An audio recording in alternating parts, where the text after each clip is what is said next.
女人在教室里发现了奇怪的事情，只见所有学生都歪着头诡异地盯着她，就连亲生女儿也在其中。她想要带孩子离开这里，可没想到女儿决定留在这里，甚至还邀请她一起留下来。其实在很多天以前，赵佳琪已经下定决心离开聪明镇，可是在半路上遇到了爸爸，她放下戒备心沉睡过去，可当她醒后才发现居然又被送回了家。面对激动的妈妈，她根本高兴不起来。赵佳琪以为父亲的出现会带来救赎，却不知道他比妈妈还疯狂。这个长久没有生活在一起的男人跟他根本没有多少感情，甚至更希望赵佳琪学出来一番成绩，不要像母亲一样一事无成。听着父母在外面争吵，他如坠冰窟。然而诡异的事情越来越多，傅克勤居然想起来用钢丝拴住脖子，避免在学习时会不小心睡过去，结果他还是睡死了过去。勒紧的钢丝突然崩裂，他赶紧双手支撑住头，却看到一只蟑螂从地上钻进了脖子上的伤口里。救命！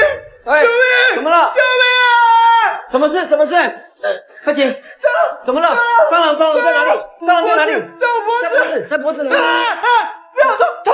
好，你痛，你脖子怎么了？在傅春华的眼里，儿子根本没有受伤，可傅克勤却舍不得松手，仿佛只要松开手，头就会从颈部折断，滚落在地。考试时，丁小雨也出现了幻觉，不断跟空气中对话，吵得同学们没有办法静下心来。老师过来劝说，却遭到他的攻击。学校里到处都是行为诡异的同学们，他们就像僵尸一样漫无目的的游荡着。吴双一就算在睡梦里也惊恐不安，发现到处都是弥漫的烟雾，地上躺着许多去世的同学。他一个人麻木地走到路上，好不容易看到爷爷，却发现他脖子上长出来一棵雪玉果树，于是他不受控地摘下来叶子，享受地咀嚼着。随着学校中诡异事件越来越多，康教授再也坐不住了，通过镇民查出来叶子都是邱安送出去的，于是赶到工厂抓住了他。康教授拿着手术刀先从镇长下手，甚至还讲起曾经怎么杀死邱安妻子的。他的叫声好像比你还要惨啊！可是实验就是这样，一定要有牺牲才会有成果，做大事不能心软，谁想阻碍这个计划都要被铲除。血玉树只能在怀孕过的女人身上长出果子，这是我们没有办法扩张的主因。第二个原因是你只会扯后腿，今天就是你为实验贡献的时候了。慢了，我讲你们当前的都把我低掉了，血玉果底下了。你早说嘛！谢了，大哥。可他并没有手下留情放过镇长，而是毫不犹豫地划开他的肚子，拿着雪玉果种进他的腹中。此刻一直被血玉果树供养的男人却变成了他的养料。为了毁掉所有血玉果树，陈书亮连夜来到工厂，打晕看守在门口的镇民后，偷偷潜入其中，解决掉正在挖坑的男人。他掏出带过来的所有汽油泼洒出去，想要烧掉所有血玉果树，结果却被捆着的邱安极力制止住。不要！有同学跟老师也都在下面。不要！他们都还活着，真的都活着。不要！只有活着的人才能种出血玉树，他们都还活着，要死了他们啊！气急败坏的陈书亮只能放弃点火，他真的于心不忍再去伤害同学和老师们，却在邱安的口中知道了血玉果的去向，于是准备回到学校彻底结束这场阴谋。等在学校走廊里的赵佳琪看着图片上的优秀学生，忍不住也歪着头打量着他们，结果却意外发现了熟悉的名字。原来爸爸赵文斌也曾是冲刺班的优等生，那他和康教授之间的关系肯定不简单。赵佳琪凑过去想要听清楚他们之间的谈话内容。赵文斌同学，你可是我最得力的帮手啊！血玉树所剩不多了，我们需要更多的肥料。这一刻他才明白过来，那个名单上标注合格的学生竟然都是爸爸送进学校的牺牲品，他们一开始就只是为血玉果树准备的养料而已。原来学校的一切都是假象，为了成绩每个人都变得不择手段。眼前残忍的爸爸比一直管教他的妈妈更加可怕，可男人却不知廉耻，打着为女儿好的名号，把痛哭的女孩硬生生塞入了冲刺班里。爸是为了你好。你为我好送我来这永闭的重考班，然后让我吃有毒的叶子吗？爸是为了你的未来，长大就会懂了。你看爸爸我从弱榜变成榜首，我有一个美好的人生。我希望你跟我一样，听爸的话，一切都我不要！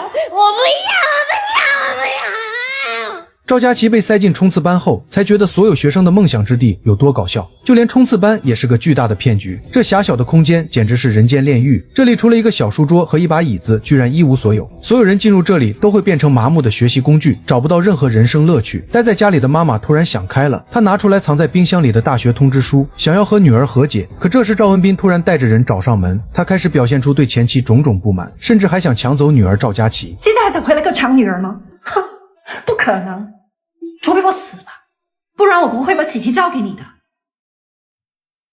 对，除非你死，除非你死了，要不然你就一辈子纠缠琪琪。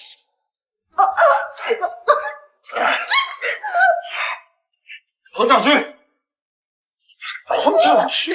这个渣男不光想要把前妻也变成雪域果树的养料，甚至开始对她实施暴力，直到她吞下雪域果才肯罢手。就在他安排人手准备把前妻拖走埋在地下时，妈妈赶紧跳下楼逃走，正好遇到了陈书亮。他们一起偷偷潜入冲刺班，却发现这里根本不是一个教室，一眼望过去只有数不清的门。这些封闭的铁门把学生们隔挡在中间，如果不是有人过来打开门，这些学生根本没有办法离开这里。陈书亮发现最里面的库房，拿着灭火器砸开库门，终于发现了所有的血域红果。妈妈好不容易找到赵佳琪，想要带她离开这里，可女儿对父母已经失去了信任。知道这么多年来，我等你这句话等了多久吗？我从小到大什么都听你的，我一直在想，我要怎么做才可以让你开心，才可以让你满足。但是你所做的事情，都只是把我越推越远。我不可能永远当一个小孩，我会去追寻我想要的人生。但这并不代表我不爱你，你知道吗？直到妈妈拿出来昆虫系的录取通知书，赵佳琪才放下戒心，跟随她离开这里。于是3个人放出来冲刺班的所有学生，安排大家快点离开。他们决定放火，彻底烧掉这些害人的雪域果。浓烟再次弥散在教学楼里。妈妈为了保护女儿，把口罩送给了她，自己却因为烟雾致幻，听到女儿在反方向求救。妈，好痛！妈。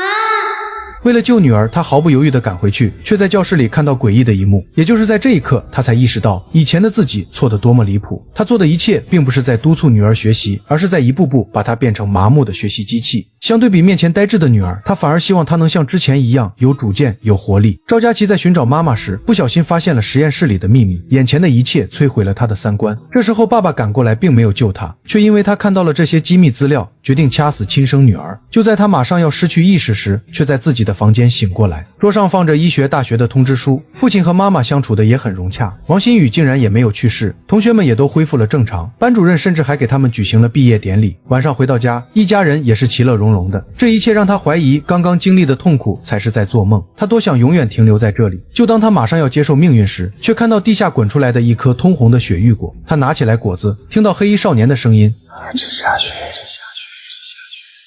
你就能拥有这个人生。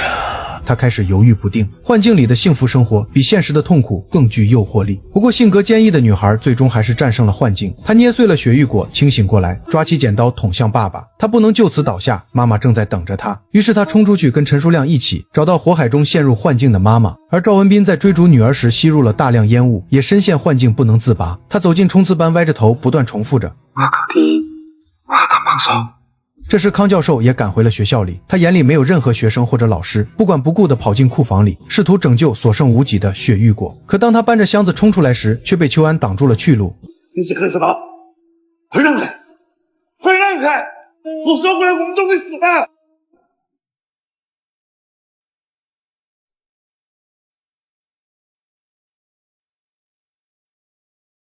这场大火烧掉了所有的恶，没留下一颗雪域果，也让恶人得到了应有的报应。崇明高中彻底消失在了这个世界上，很多人也慢慢淡忘了这里。可事情远远没有结束，因为被强迫服下雪域果的妈妈也不可避免地发生了异变，她的脖子上长出来一颗雪域果树芽。以上就是聪明镇的全部内容，小编整整花了1天才制作完成。虽然说视频没有什么流量，不过有你们的支持我也很开心。我是专注最新影视的阿南，我们下个视频见。